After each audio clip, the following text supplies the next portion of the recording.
Huwag! Tumigil ka nga dyan. Sige na, kumain ka na. Huwag ka na mangusensya. Dinaan mo pa rin. Sige na. At ako dito na lang.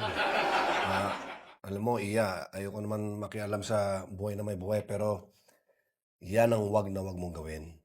Yung wag mong sisirain ang buhay mo dahil sa isang lalaki lang. Tama.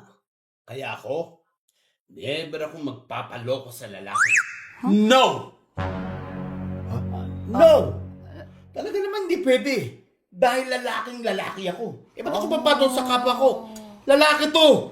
Ho! Yun nga gusto ko siyang makalimutan pero di ko talaga magawa. Iya, huwag kang mag-alala. Nandito lang kami. Tutulungan ka namin. Aww. O, diba? Sabi ko sa'yo, matulungan yan si Wais.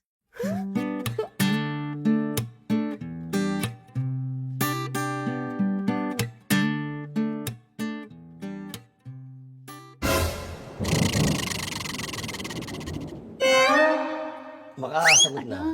Ba't di na lang gawin mo yung di mo ka mo makalimutan yung boyfriend mo? Ba't di mo na lang ituon yung pagtingin mo sa kanya? Mag-ano ka? Mag-sports sa sports. O halimbawa, maglaro ka ng unang-una, maglibang ka, sabong. Hoy! Laban na ng gagamba. O kaya yung naglarong ganyan. Ang tawag mo? Scatter? Scatter. Yan. Maganda, nagbigay kahapon. Sagpit! Sugal yung inaano mo eh. Libang nga sports Malabo na makalimutan ko siya sa sports kasi napaka-sporty yun. Lahat ng sports na lalaro nun. Eh, ba't di ka na lang sumama sa amin sa karinderya?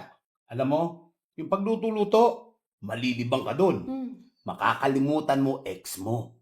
Mas maaalala ko siya sa pagluluto kasi mahilig yung magluto. Wow.